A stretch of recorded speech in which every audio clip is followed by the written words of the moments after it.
L'arbre à palabre. L'arbre à palabre. Jeunes de Côte d'Ivoire, votre émission de débat constructif parce qu'il vaut mieux débattre que de se battre. L'arbre à palabre, une production du Studio Mosaïque, réalisée avec l'appui de Deutsche Welle Academy, financée par la coopération allemande. Le phénomène de l'immigration prend de l'ampleur. Un nombre important de jeunes préfèrent quitter leur pays pour d'autres cieux, alimentant ici la filière de l'immigration irrégulière. Selon l'Organisation internationale pour les migrations OIM, les migrants ivoiriens qui tentent de gagner l'Europe se positionnent au 3e rang des pays d'Afrique de l'Ouest, après le Nigeria et la Guinée. Les causes et les conséquences de ces déplacements sont multiples. Cependant, force est de constater que certains jeunes refusent de s'aventurer dans un pays autre que le leur. Amis auditeurs, vous l'avez sans doute deviné, nous parlerons aujourd'hui du phénomène de l'immigration, d'où le choix de notre thème, immigration clandestine, partir ou rester. Mesdames et messieurs, bonjour, vous suivez L'arbre à palabre, votre émission débat qui traite des sujets qui vous intéressent et qui nous intéressent. Je suis Sarah Michel, Fatim Sissé assure la technique de cette émission.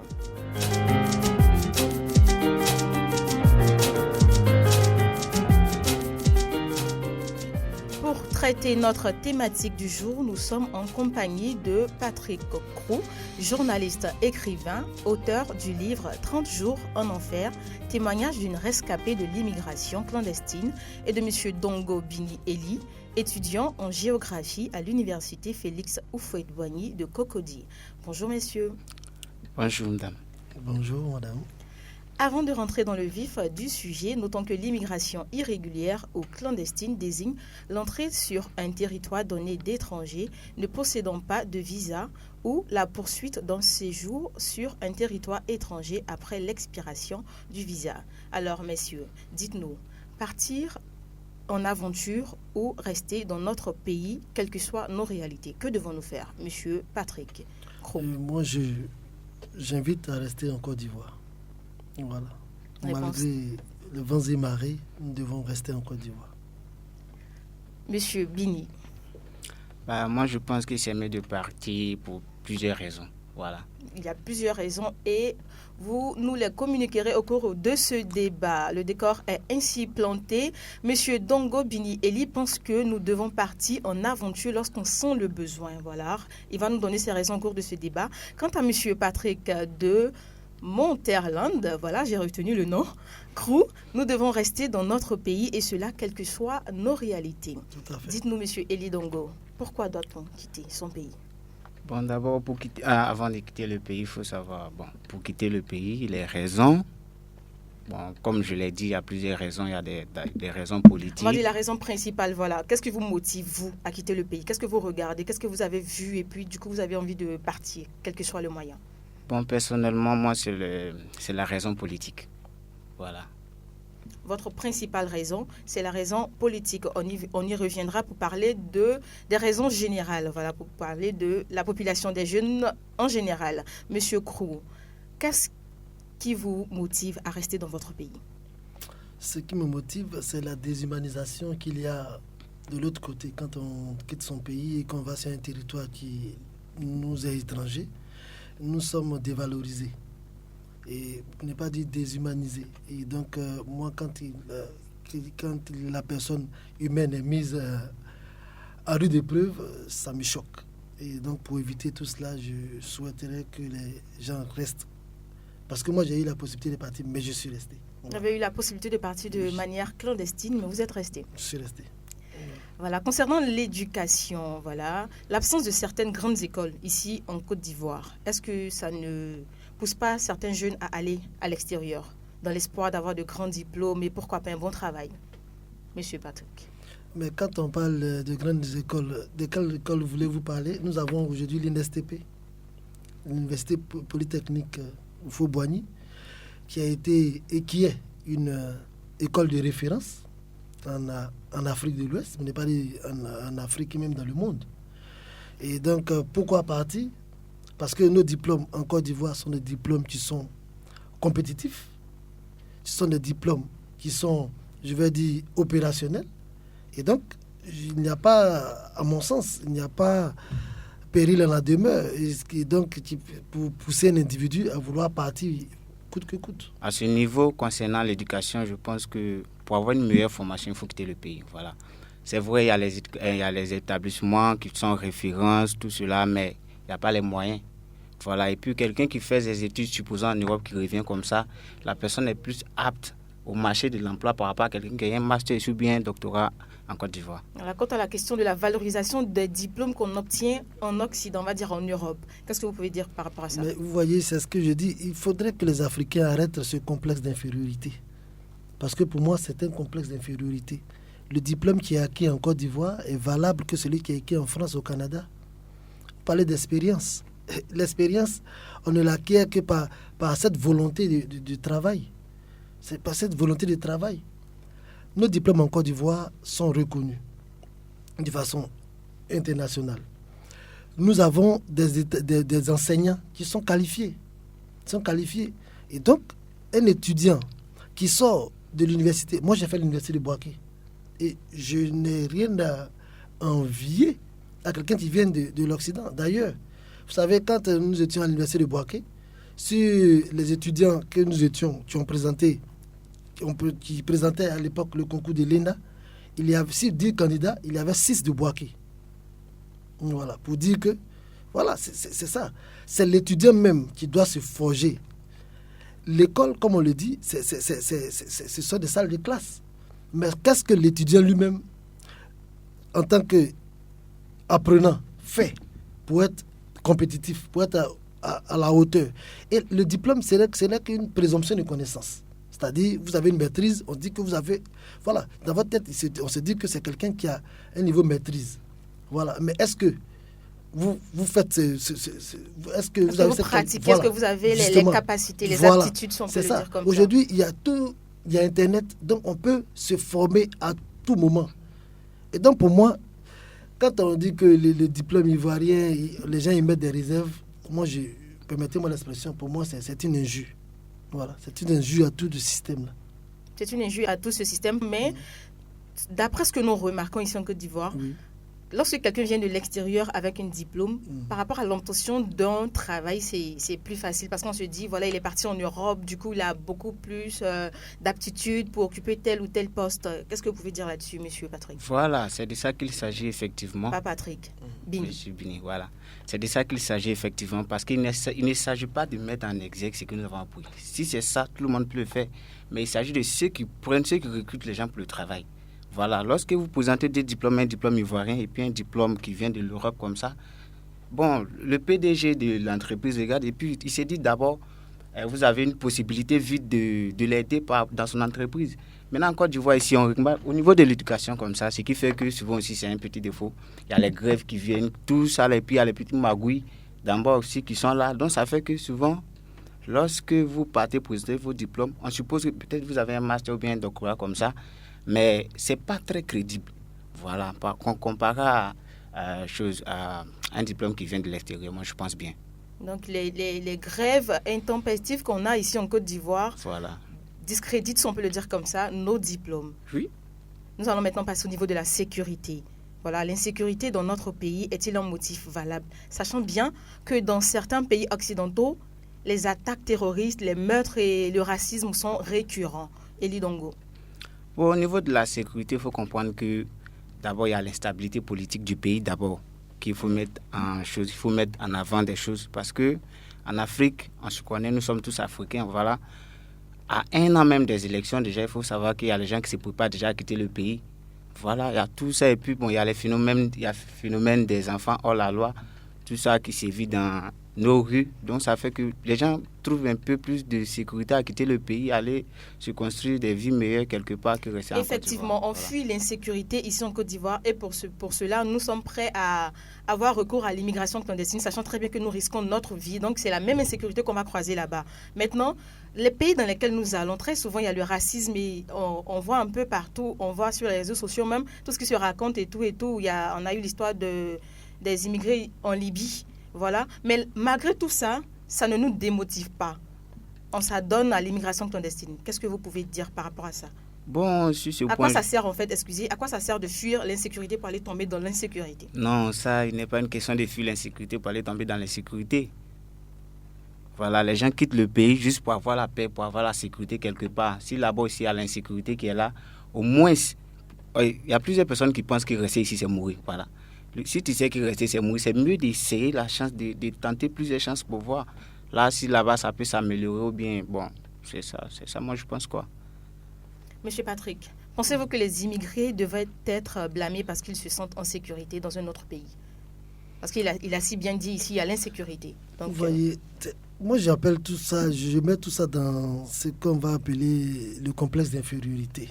Parce que l'insécurité dont on parle, vous voyez, il ne faut pas toujours se rabaisser. Vous voyez, l'insécurité dont on parle, l'insécurité est partout. Même chez vous à la maison, vous pouvez mourir parce que voilà, vous pourriez être électrocuté. Donc le problème de l'insécurité, à mon sens, c'est pas un argument assez valable. Vous voyez, on peut être en sécurité et on est en sécurité dans son pays. Les autorités font des efforts, vous voyez, pour garantir notre sécurité.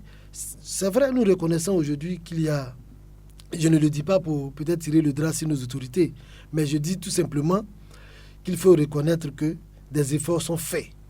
Nous avons des forces de l'ordre qui, n'est-ce pas, donnent de leur vie pour que les populations soient dans la sécurité.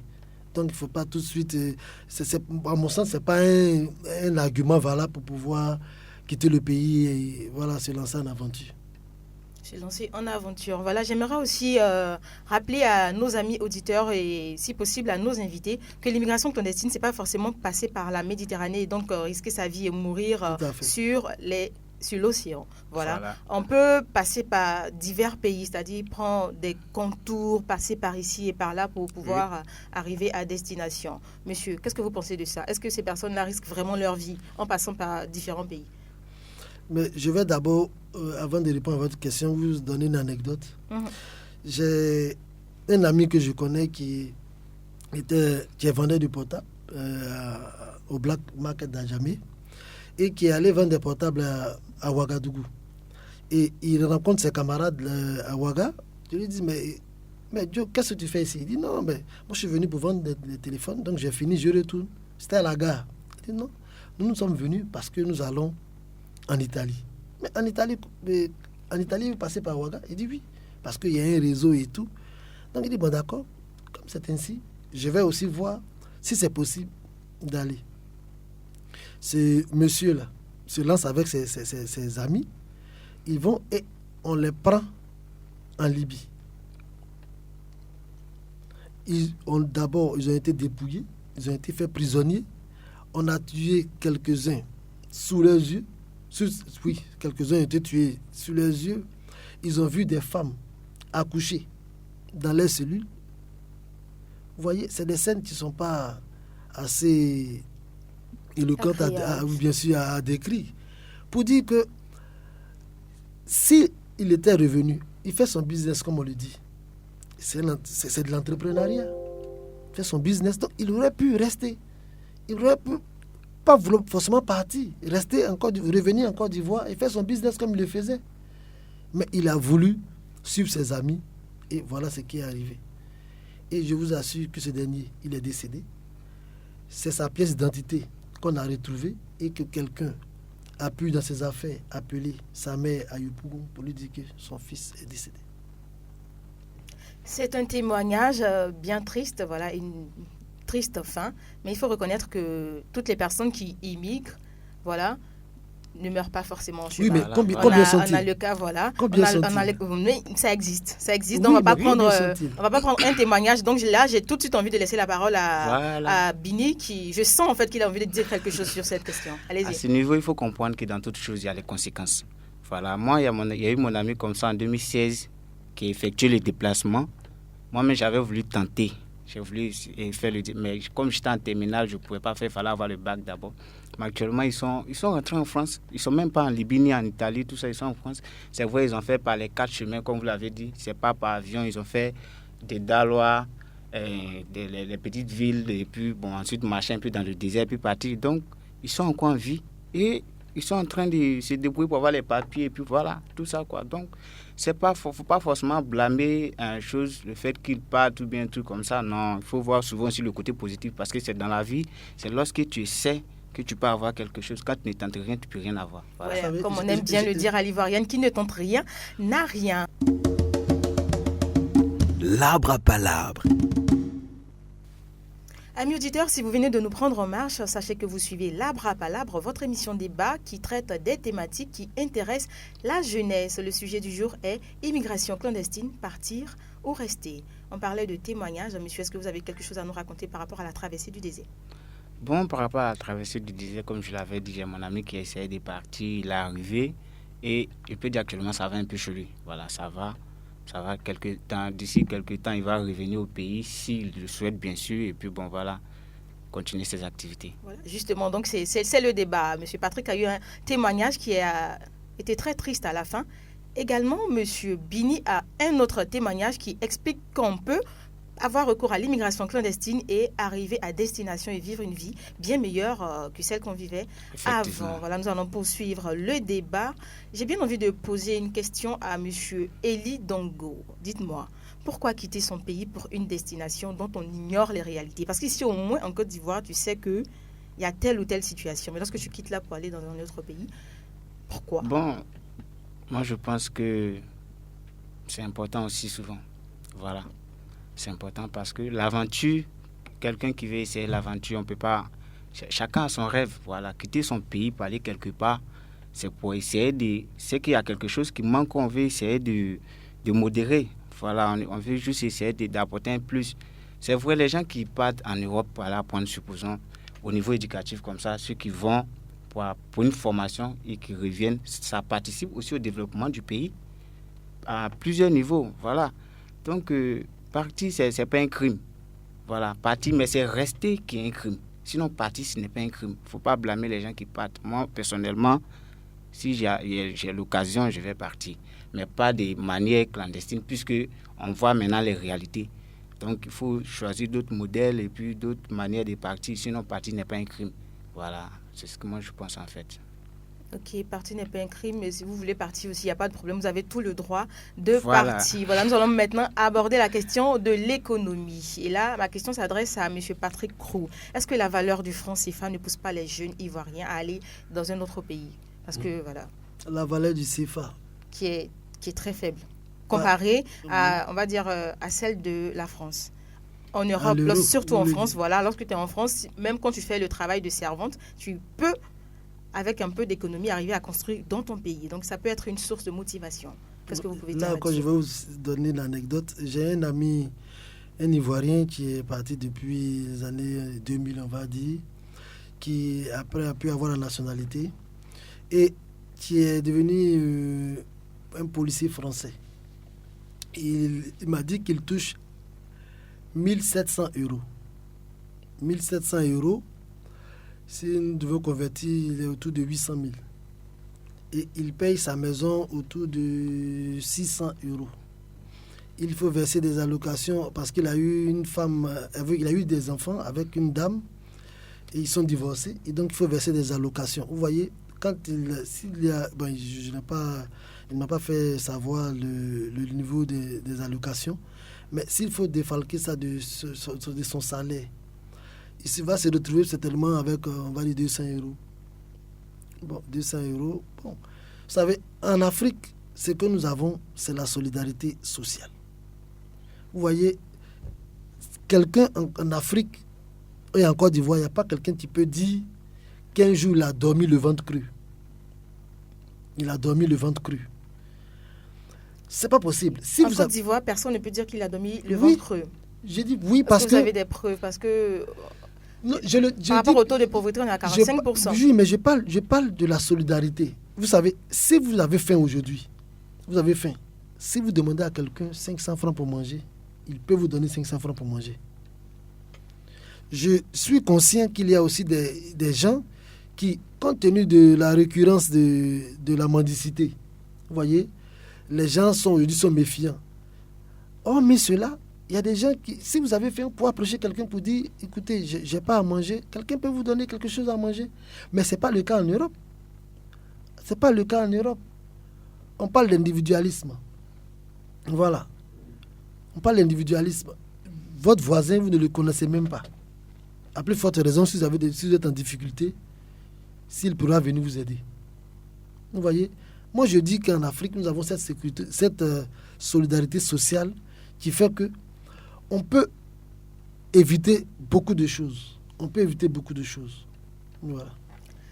Le chômage et la pauvreté, l'insécurité, vous l'avez dit, sont considérés par bon nombre d'immigrés comme les principales causes de l'immigration clandestine. Voilà, Elie Dongo. Pensez-vous que ces motifs justifient ce phénomène? Bon, ouais, je pense bien.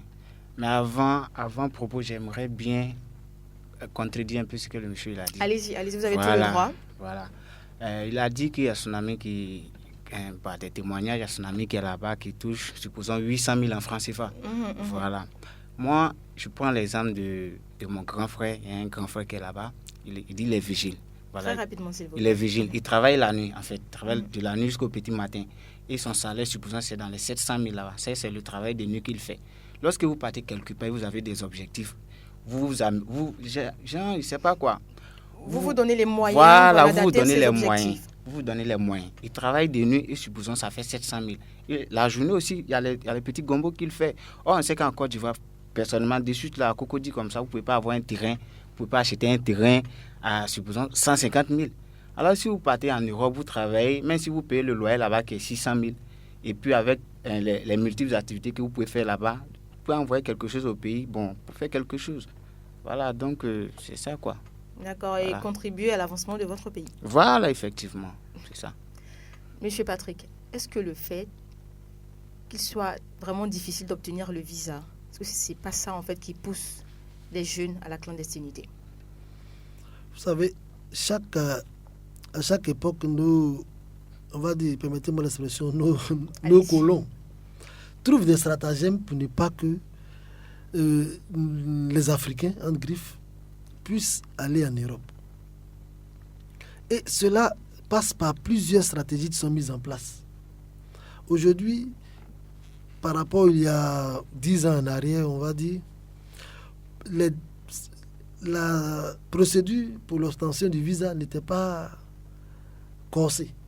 Moi, je sais, les gens qui sont partis comme étudiants, même, voilà, sur invitation, les gens sont partis. Mais aujourd'hui, c'est difficile. Il faut reconnaître qu'avant aussi, la demande n'était pas très forte. Justement, mais voilà pourquoi je dis, vous voyez, aujourd'hui, la demande, comme le dit, la demande ayant explosé, on va dire les Européens font de sorte que eux aussi ne soient pas submergés. Voilà, ne soient pas submergés. Donc, ils prennent des mesures en amont pour ne pas que leur continent soit submergé. Surtout qu'aujourd'hui, on veut parler de l'euro. C'est-à-dire que s'ils doivent se mettre ensemble, parler des États-Unis, de l'Europe, vous voyez que les marchés seront réduits. Et donc, même l'emploi, aujourd'hui, on parle, voilà, c'est vrai, on veut aller en Europe voilà, parce qu'on dit qu'il y a le chômage. Mais on est en train d'aller vers, je vais dire, un système qui va se refermer. Parce que les Occidentaux même, les jeunes Occidentaux, n'ont pas du boulot. Aujourd'hui, ces boulots qu'on va appeler les petits boulots sont aussi exercés par des nationaux en Europe. Donc ça veut dire que c'était des marchés, c'était un secteur qui résorbait tous ces jeunes qui allaient en Europe. Mais aujourd'hui, si les Occidentaux même se ruent vers ces secteurs-là, ces petits métiers comme on dit, ça veut dire que quelque part, dans 5 ou 10 ans, il n'y aura plus d'emploi. En tout cas pour ces petits boulots-là, ouverts aux immigrés et donc aux étrangers. D'accord. Vous avez parlé de la pauvreté, de l'insécurité, mais je vais plus m'accentuer sur la pauvreté pour cette question. Selon Joël Milmonde, attaché de presse et porte-parole de l'Organisation internationale pour la migration, OIM, le prix d'une traversée varie entre 500 et 6 000 voilà, euros, soit 327 500 francs à 3 930 000 francs CFA. Lorsqu'on se base sur ces chiffres, est-ce qu'on peut affirmer que la pauvreté est la source de l'immigration clandestine, on va dire la cause? Bon, il faut comprendre que la pauvreté est une des sources. Voilà. La N'est pas la principale. N'est pas la principale. Moi, j'ai parlé des raisons politiques, mais la pauvreté aussi joue un rôle important. Vous voyez, quand les chiffres qui ont été donnés en termes d'argent comme ça, c'est vrai, vous pensez que si quelqu'un a ça en Côte d'Ivoire, la personne peut réaliser un projet. Oui, supposons que c'était 300 000 ou bien c'était... Oui, ça part de 327 500 à 3 930 000 francs. Supposons 327 500, comme vous l'avez dit. Ça ne peut rien faire à Abidjan. Voilà, ça ne peut rien faire à Abidjan. Ça ne peut rien faire comparé à quelque chose que tu sais ou bien tu penses que tu peux améliorer. Même si quelqu'un vient te proposer 1 million pour faire quelque chose, du moment où tu as l'intention, tu as l'envie de chercher mieux que ce que tu gagnes, les 327 000 ne peuvent rien faire ça par rapport à ça. Mais les 327 000 ou même les 3 900 pour les personnes qui payent plus, ça peut au moins nous permettre d'avoir un visa, de payer son billet d'avion et d'avoir recours à l'immigration, mais de façon régulière. Alors pourquoi s'adonner à la clandestinité lorsqu'on a beaucoup d'argent comme ça et parler après de pauvreté? Bon, lorsqu'on parle de ces thèmes d'argent, ceux qui ont ces 3 millions ne sont pas même que ceux qui prennent des embarcations de trucs pour y aller. En fait, là, M. Milman, il parle des personnes qui prennent des embarcations, des embarcations. Ok. À ce propos, moi, je vais vous donner un chiffre réel des embarcations. Allez-y. Voilà. Moi, mon ami qui est parti, est-ce que s'il m'écoute ou bien si sa maman m'écoute, sa maman organisait aussi. C'est sa mère qui organisait ou moi, je voulais passer pour aller. Et c'était 200 000 francs CFA. 200 000 francs 200 000 CFA pour CFA. aller en Europe. Pour aller. Et les petits sont arrivés. Ils étaient 3. Ils sont arrivés. Donc, ça dépend d'où vous passez, puisqu'il y a plusieurs manières d'arriver. Il y a plusieurs pôles, il faut passer pour aller. Voilà, ça dépend d'où vous passez. Puis, ça dépend. C'est ça aussi la cruauté de l'homme. Voilà, c'est l'homme qui fait ça aussi. Sinon, faire passer quelqu'un, faire traverser quelqu'un, même si vous prenez une petite partie de son argent, ça ne fait rien. Mais jusqu'à demander plus et mettre dans la tête que la personne ne puisse y arriver à ses fins, bon, voilà, c'est ça aussi. Tout ça aussi, ça fait partie de l'homme aussi. C'est la méchanceté de l'homme aussi qui fait que souvent on paye cher comme ça pour y aller. Sinon, ce n'est pas si cher que ça. Voilà. Merci pour l'information. Lorsqu'on parlait, il y a l'instabilité politique qui a été vraiment soulignée à plusieurs reprises, surtout avec l'insistance de Bini. Monsieur Patrick Crowe, est-ce que cette instabilité politique-là n'est pas, on va dire, une source de motivation pour ces jeunes qui veulent quitter le pays? En effet, vous savez, l'instabilité politique dont vous parlez, c'est vrai, c'est à envisager parce que quelqu'un qui vient pour investir, il a besoin de garanties. Ces garanties économiques-là, c'est la stabilité politique. S'il n'y a pas de stabilité politique, les investisseurs sont les yeux à gars, ils patientent. Parce que qui est-ce qui sait qui va venir investir et puis voilà, aller à la perte? Personne. Tous, quand on veut investir, c'est pour faire du profit. Donc, je suis d'accord avec vous parce que l'instabilité politique est un grand frein à la relance économique. Donc, vous rejoignez M. Bini qui pense qu'il faut partir lorsque ça en vaut la peine. Et même s'il faut avoir recours à l'immigration clandestine, il faut partir. Non. Je suis conscient que l'instabilité politique peut être un facteur. Mais vous savez, les gens qui ont vécu la crise depuis 2002 jusqu'à aujourd'hui, il y a des personnes qui sont restées en Côte d'Ivoire. Moi, j'ai vécu la crise à Yopougon. Quand je dis j'ai vécu la crise, je l'ai vécu. J'ai vu des balles siffler dans nos oreilles, percer les toits de nos maisons, arriver même jusqu'à perforer le matelas, tuer les gens qui étaient cachés sous le matelas, sous le lit, on va dire. Mais, vous savez, comme on le dit, si on n'a pas les moyens, qu'est-ce qu'on fait? Allez-y, répondez. Quand on n'a pas les moyens, mais c'est parce qu'on a les moyens qu'on veut partir, justement. Parce que je me dis que quand on n'a pas les moyens, ce dont on dispose, on essaie de faire fructifier.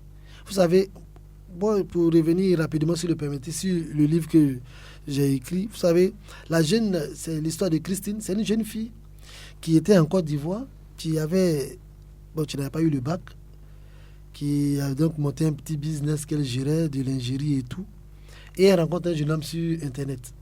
Et tu lui dis de venir en Libye, en Tunisie, et que la vie serait meilleure. Et donc, qu'est-ce qu'elle fait? Elle économise. Elle arrive à soutirer de l'argent à son père pour s'acheter un billet d'avion et puis partir. Dès qu'elle arrive en Libye, et du moins en Tunisie, le jeune homme qui l'invite, le jour qu'elle est arrivée, c'est-à-dire, elle a trouvé le propriétaire en train de mettre ce jeune homme-là dehors. D'accord, mais là, ça pouvait arriver même si elle partait de manière régulière. Oui, mais je veux dire que cet argent qu'elle a mobilisé, elle pouvait l'injecter dans son business. C'est ça. Et donc, moi, c'est ça. Il faut qu'on aille à l'entrepreneuriat. C'est ça. Parce que tous ceux qui veulent partir, là, cet argent qu'ils veulent mobiliser, s'ils se disent qu'ils peuvent monter un business ici en Côte d'Ivoire, je pense que ce serait l'idéal. Bon, on parle d'instabilité politique, donc moi je vais revenir sur la question en fait. Voilà. Faut savoir, actuellement au Cameroun, on sait qu'il y a une partie du pays qui est anglophone et l'autre est francophone. Voilà. Récemment, moi j'ai vu une vidéo sur Facebook aujourd'hui où on a fait des reportages sur près de 200 personnes qui sont obligées de passer par le Mexique pour atteindre les États-Unis. Pourquoi? Parce qu'ils sont anglophones, il y a d'autres qui sont francophones et l'insurrection politique fait que ces derniers ne peuvent pas rester au pays. Ouais, c'est tout ça là qui joue. C'est un niveau sécuritaire. Il ne faut pas se limiter seulement à l'aspect que d'autres partent et que truc quoi. Mais il faut voir aussi l'important. Moi, comme je l'ai dit et je ne vais pas arrêter de le dire, c'est l'instabilité politique. En plupart du temps, qui fait pas. Il y a les parents même qui pensent que les enfants n'auront pas d'avenir en Côte d'Ivoire. Ça, c'est sûr. Il y a les parents qui sont prêts même à cotiser pour que les enfants partent. Voilà. C'est pas tout le monde qui a les moyens pour faire les écoles de 1 500 000. Voilà. Donc, s'il y a un peu de moins, s'il y a un réseau qui est sûr, quand on le dit, qui est un peu sûr, on essaie de suivre ce réseau et puis voir ce que ça va donner plus tard. Voilà. Parce que la politique en Côte d'Ivoire, ou bien en Afrique en majorité, n'est pas très, très stable. Voilà. Donc, Eh bien, c'est ça, c'est le débat. Ils sont restés fermes sur leur position. Faux parti pour Bini lorsque le besoin se fait sentir, voilà, et cela, quels que soient les moyens, même le moyen, on va dire, clandestin. Voilà. Au péril de sa vie peut-être, mais pas forcément. Monsieur Patrick, il pense qu'il faut rester dans son pays et entreprendre. Ça ne sert à rien de s'adonner à la clandestinité. Voilà. Amis auditeurs, c'est ici que prend fin cette émission débat baptisée Labre à Palabre. Nous avons débattu sur la question de l'immigration clandestine. Et pour ce fait, nous étions en compagnie de Patrick Crou, journaliste écrivain, auteur du livre 30 jours en enfer, un témoignage d'une rescapée de l'immigration clandestine, et de M. Dongo Bini Eli, qui est lui étudiant en géographie à l'université Félix Houphouët-Boigny de Cocody. La technique a été assurée par Fatim Touré, Sarah Michel au microphone. Nous vous remercions pour votre fidélité. D'ici là, portez-vous bien et excellente suite de programmes. Labre à Palabre, Jeunes de Côte d'Ivoire, votre émission de débat constructif parce qu'il vaut mieux débattre que de se battre. Labre à Palabre, une production du Studio Mosaïque réalisée avec l'appui de Deutsche Welle Academy, financée par la coopération allemande.